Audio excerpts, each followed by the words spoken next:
gonna lie to you. Y'all know me, I'm anti-tricking. But I ain't gonna lie, that's the first time I like talk to a chick. Yo, bro, she's a pro. Like, I see why she got 50, Diddy, all of them. Almost got me, like, almost like logged into my account and sent her some bread. Like, yo, she make you feel all good inside. If you ugly, she make you feel like you. I'll tell every man in the world, do not fuck with a popular girl. Do not fuck with a popular girl. I've done it before. Okay. And the only reason I'm saying I'm slightly disappointed in 50 Cent is because I bigged him up on his show about him being the king troll of them all. And he's being out-trolled right now by Akademiks, and I can't believe he's so quiet. Welcome back to Buzzbuster. One commentator summed up his take on the whole situation bluntly: never mess with a popular girl. Ak is literally, like, he's even shocked. Like, yo, let me crack for 10? Like, he's shocked. Like, he's probably like, this nigga girl is an airhead. She's an airhead, but you should not have babies with airheads. And I think that's probably why he's not responding. As I talk about it more, he's like, man, this 50 Cent is considered top 3 smartest men in hip-hop history. You know, like, and you pick her to have a child with? He's done it before, he admitted, and he's slightly disappointed in 50 Cent right now because he'd built 50 up as the king troll of hip-hop, and yet 50's being out-trolled by Aiden Ross and staying completely silent about it.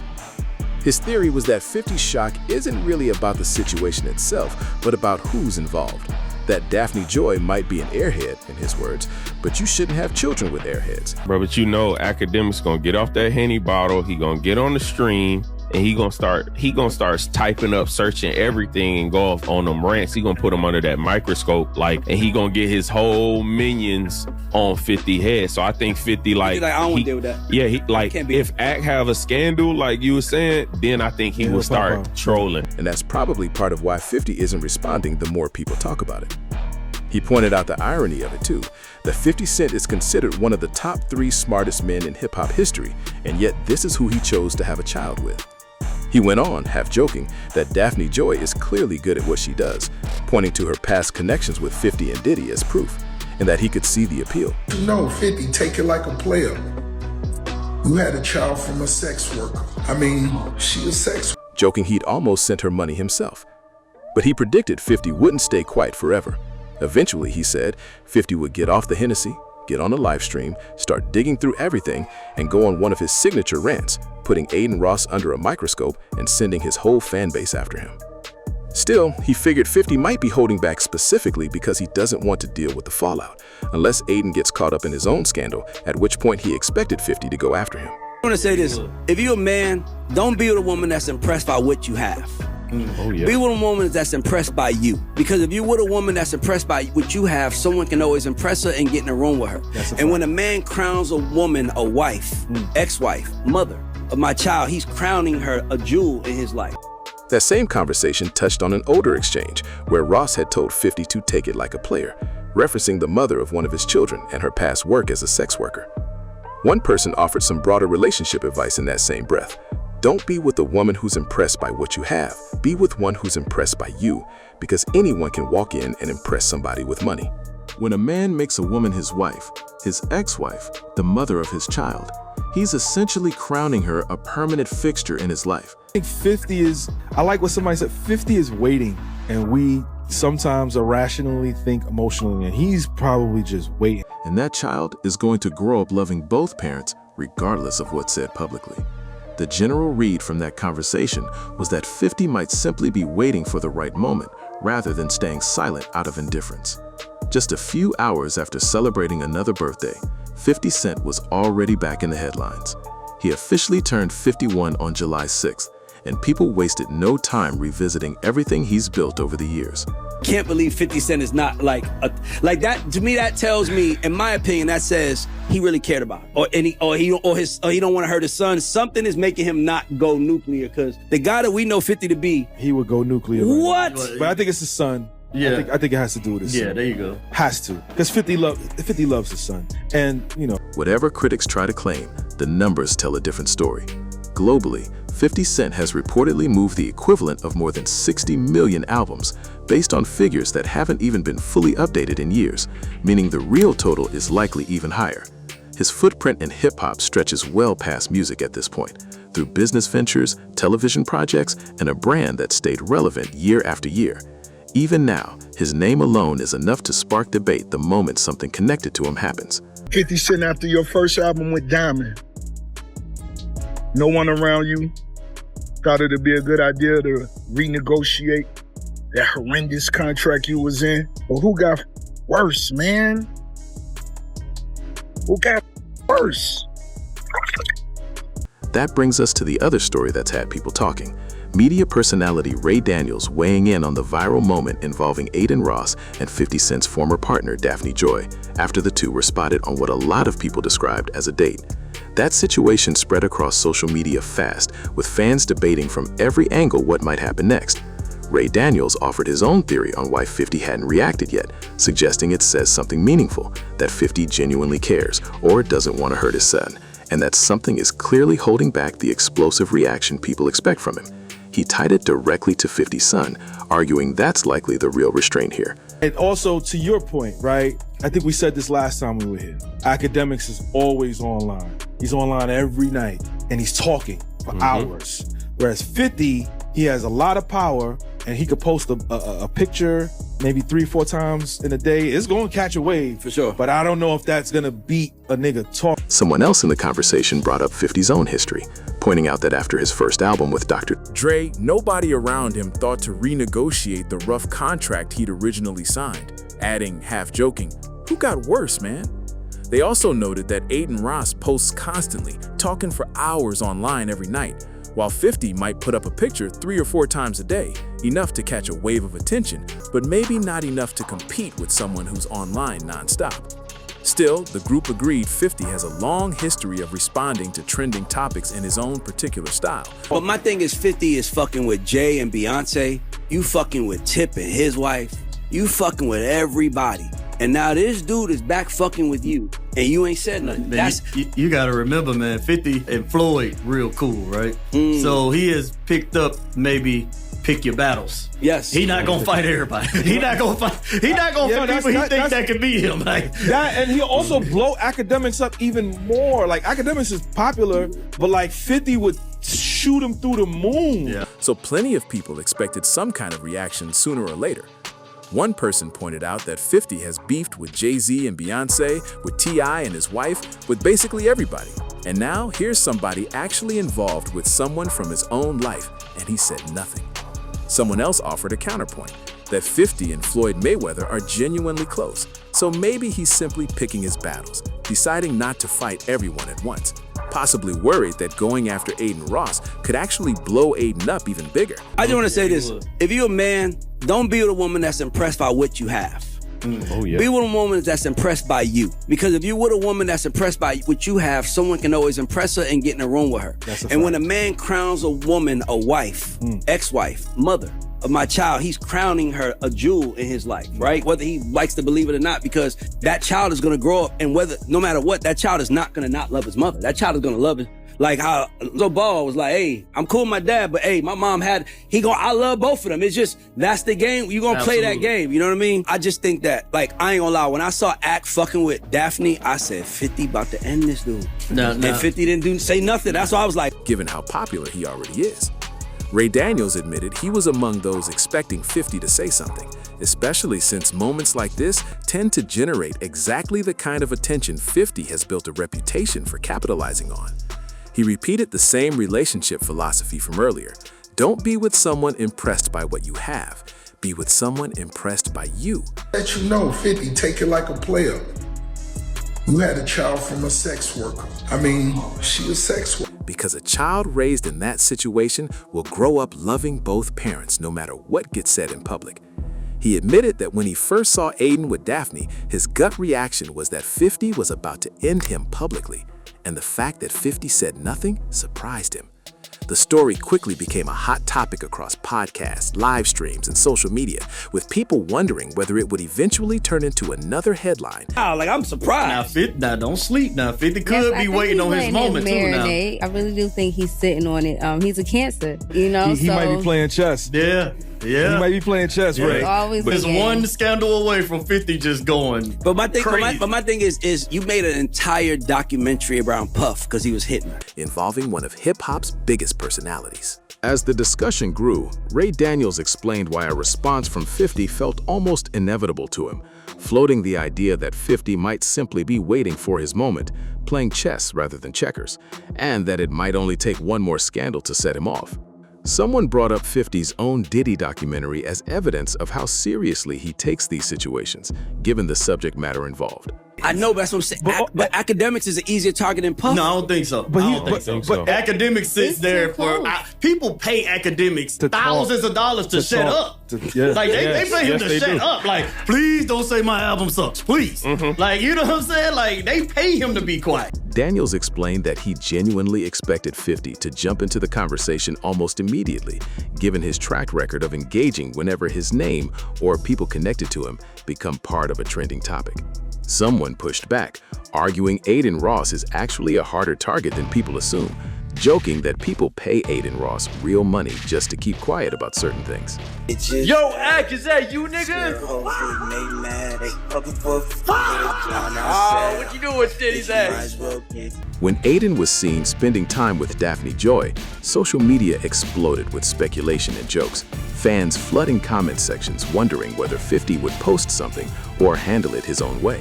The recurring theory in that conversation was that 50 is waiting, that people sometimes act on emotion rather than logic, and that thinking about his son is likely part of what's keeping him quiet. The idea being that the boy loves his mother regardless of the public narrative, and 50 may simply be biding his time until Aiden slips up on his own. Ray Daniels felt this was exactly the kind of story that would naturally catch 50's attention, purely because of how fast it had already spread, pulling in people who don't normally follow celebrity gossip at all. I mean, I think 50 is, I like what somebody said, 50 is waiting, and we sometimes irrationally think emotionally, and he's probably just waiting. And he's also probably thinking of his son. Like, this is his son. Like, he loves that little boy. And that little boy probably loves his mama. And you got it. And now you, bro. That's why he's probably he's just waiting for Ak to fuck up. That circled back to the don't mess with a popular girl warning. The idea that the moment you upset a woman with real online influence, she can put out one post and mobilize hundreds of people instantly. So it's safer to find someone who wants a quieter life, away from the spotlight. There was genuine disappointment expressed that 50 hadn't said anything yet, with one person admitting it actually bothered them, arguing that going from feuding with 50 Cent to feuding with Diddy makes sense reputation-wise. Tell every band in the world, do not fuck with a popular girl. Do not fuck with a popular girl. I've done it before. As soon as you piss her off, she goes on her Instagram and say, I'm mad. And she got 500 guys for money and time and everything. It's just don't fuck with a popular girl, fellas. Get you a girl that's out the way, that wants to have kids and be a mother and not be in the middle of it. Because, I mean, I am disappointed that 50 didn't say nothing, but it really fucks with me, though. Because it's like, damn, Daphne, like, you don't even want to hold the brand. You don't even care about the brand that I am. Like going from 50 Cent to Puff is like, oh, okay, that makes sense. You know, you and your friend circle. You know, but going from 50 Cent and Puff to Akademiks, it just shows that you don't care about money over everything for you. But going from those two down to Aiden Ross suggests money matters more to some people than which battles are actually worth fighting. Despite all the predictions, people kept waiting to see whether 50 would actually address it directly or simply let the headlines roll on without him. The bigger picture here was never really about one dinner or one sighting. It was about the tangled history connecting everyone involved and how quickly fans link separate storylines together. Every new photo, comment, or podcast discussion triggered another wave of reactions with Curtis. You're so infatuated with my lifestyle. Rose, the history with you and 50, is it better now? You guys now friends? Like, do you guys talk now, or is it still no relationship? Nah, homie, Wash. We've never been cool. From day one? No. Thousands of people trying to read between the lines. Some believed a response was inevitable. Others thought the internet was manufacturing drama out of very little. Ray Daniels pointed out that expectations around 50 are simply different because audiences have watched him turn online moments into full entertainment arcs so many times before. That reputation alone kept people refreshing their feeds, waiting for whatever post might shift the conversation again. Rick Ross didn't stay quiet either as the story kept growing. Instead, he used the moment to drag his long-running feud with 50 Cent back into the spotlight. This is a big business you guys are a part of. You guys are two of the heavyweights in the business. I mean, what is there to talk about? A lot of things to talk about. History, the beef. What kind of history? That he couldn't dress? That's all I used to tell him. Yo, you can't dress. You're not really getting no money. You don't own your masters. Eminem saved you. Dr. Dre saved you. All the big names. Rose did it himself. Asked directly whether things had improved between them, Ross was blunt. No, they've never been cool. Not since day one. Pushed on why, given they're both heavyweights in the same business, Ross brought up the usual list.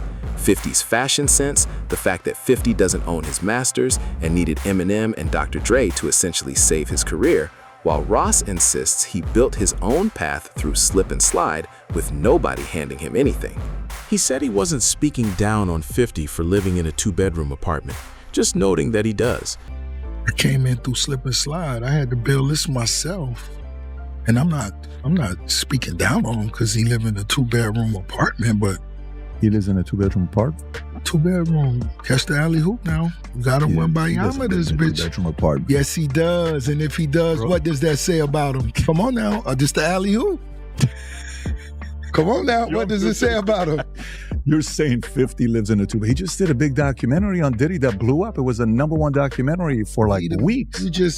They just use him. They'll put his name on there, give him $10K, and that's it. He don't own any of. Which says something, depending who you ask. He also brought up 50's Diddy documentary, arguing that despite it hitting #1 and staying there for weeks, 50 doesn't actually own any of it, just collects a flat fee with his name attached. The two have been trading insults for years at this point, turning their rivalry into one of hip-hop's most talked about beefs. So nobody was particularly surprised to see Ross weigh in the moment the Aiden Ross and Daphne Joy story started spreading.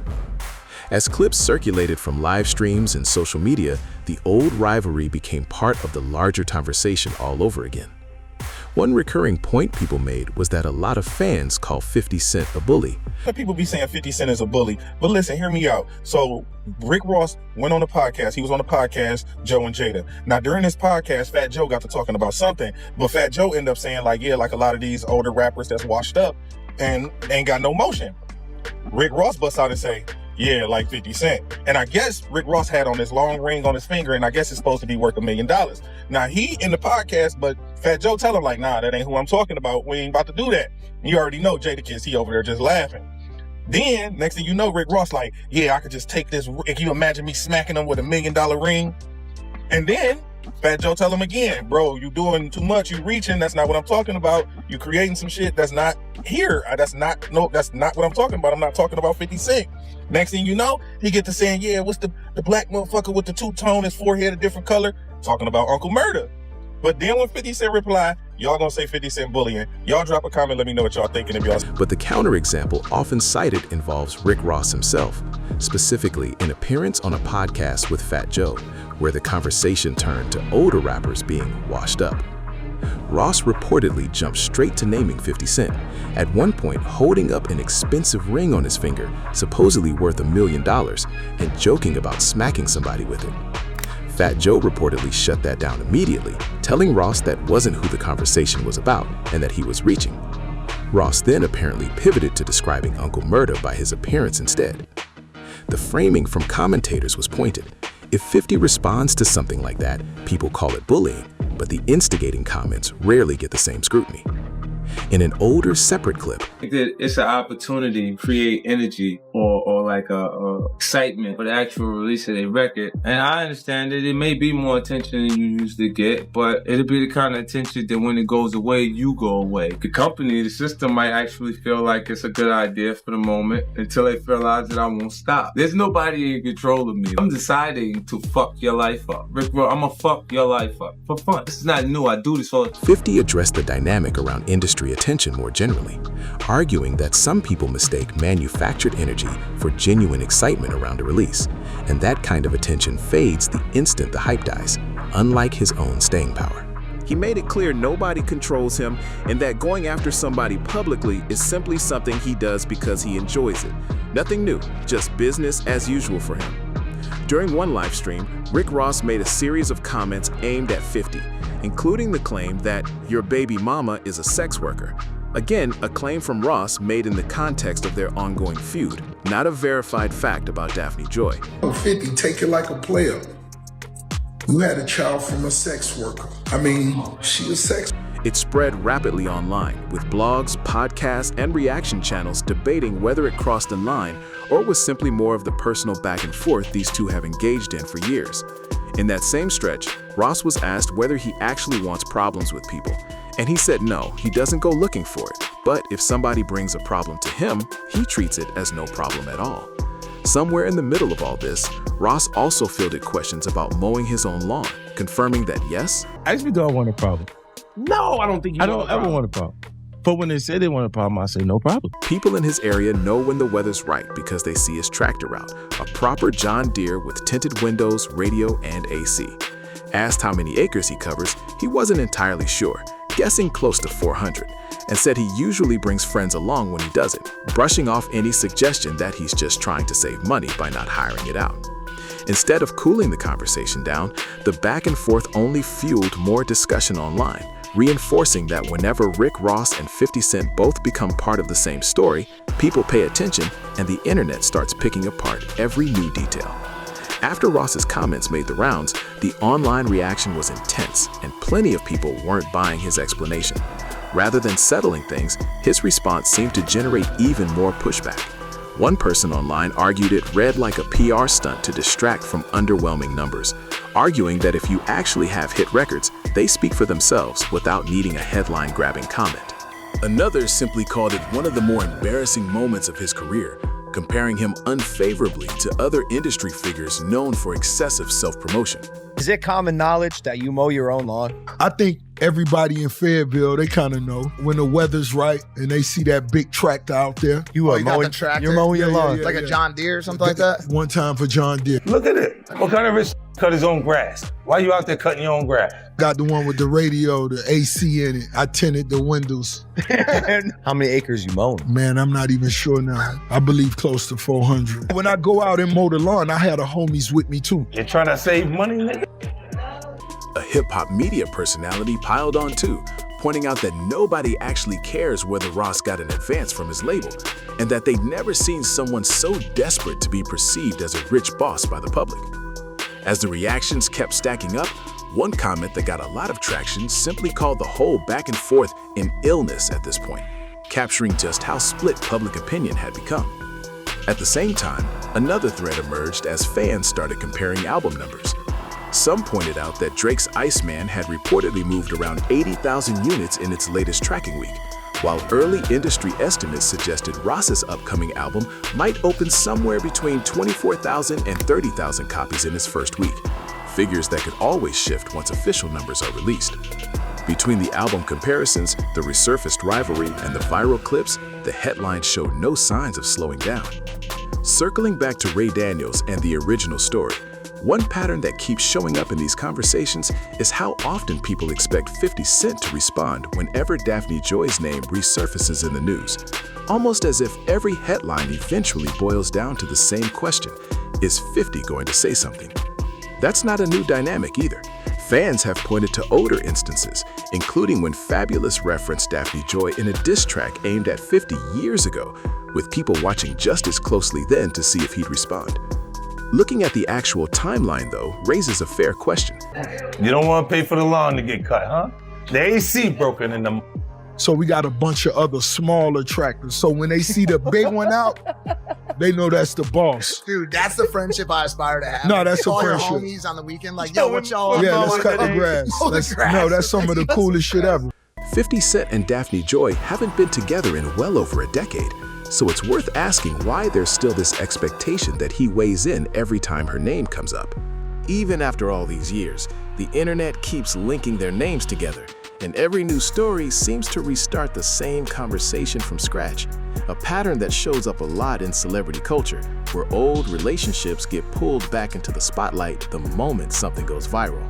That same debate resurfaced after Ray Daniels said he expected a reaction from 50 regarding Aiden Ross and Daphne Joy specifically, sparking more discussion about whether a response was even necessary this far removed from the actual relationship. Some fans argue there was no real reason for 50 to get involved at all, given how long ago things ended. Others felt his general habit of commenting on trending topics meant people would expect a reaction no matter the circumstances. Worth noting, 50 has made his own public remarks about Daphne Joy in the past, including referring to her using the term sex worker. Again, that reflects 50's own commentary rather than an established fact about her. Even with all the back and forth, the bigger question lingered. Why does the internet keep expecting 50 to weigh in on situations involving someone he hasn't been with in well over a decade? That question arguably became almost as big a talking point as the original story itself. It's also worth noting that framing this entire saga as being about Daphne Joy doesn't quite match the fuller timeline. The tension between 50 Cent and Sean Diddy Combs was already well established long before Daphne Joy's name ever entered the conversation, and plenty of fans have pointed that out, arguing it oversimplifies things to suggest any of 50's later projects or public criticism were solely about one person. Separately, reports and testimony connected to Combs' federal trial sparked additional online discussion involving Daphne Joy, including claims about financial arrangements that were widely debated across social media, claims that remain part of ongoing public reporting and commentary rather than settled fact beyond what's actually been reported by credible outlets or established in court. Meanwhile, Rick Ross kept using the moment to take more shots at 50 as part of their long-running rivalry, rather than showing any sympathy toward the situation, continuing to criticize his rival across live streams and interviews and keeping the years-old feud very much alive. Even with all that noise, plenty of people still feel like the more important point is getting lost. It's been roughly 13 years since 50 Cent and Daphne Joy were together, so a lot of fans genuinely question why there's still an expectation that he reacts every time her name trends. At the same time, most people recognize that public disputes involving family can affect the people closest to it, especially as children get older and become more aware of what's being said about their parents online, which a lot of commentators pointed to as the most unfortunate part of this entire cycle. Scanning reactions across social media, plenty echoed that same sentiment. One person put it simply, 50 can't control what Daphne does, and it's not like the breakup happened 2 weeks ago. Another called the whole expectation goofy, pointing out that even people who aren't 50 Cent fans struggle to understand why he'd suddenly care after all this time. Others questioned Ray Daniels' original assumption altogether, noting that 50 has previously made comments suggesting he genuinely wasn't concerned with who Daphne Joy spends her time with, which to some fans makes it unlikely he'd suddenly reverse that stance now. For now, nobody can say for certain whether 50 will eventually address any of this directly, or simply let it pass without comment. All anyone can really do is keep watching to see whether the story develops further or another twist changes the conversation entirely. So, what do you think about all of this? Was the reaction to this situation blown out of proportion, or do you think there's still more to come? Let us know in the comments below. And if you enjoyed this one, don't forget to like, subscribe, and share it with other hip-hop fans so you don't miss the next breaking story. Thanks for watching, and we'll catch you in the next one.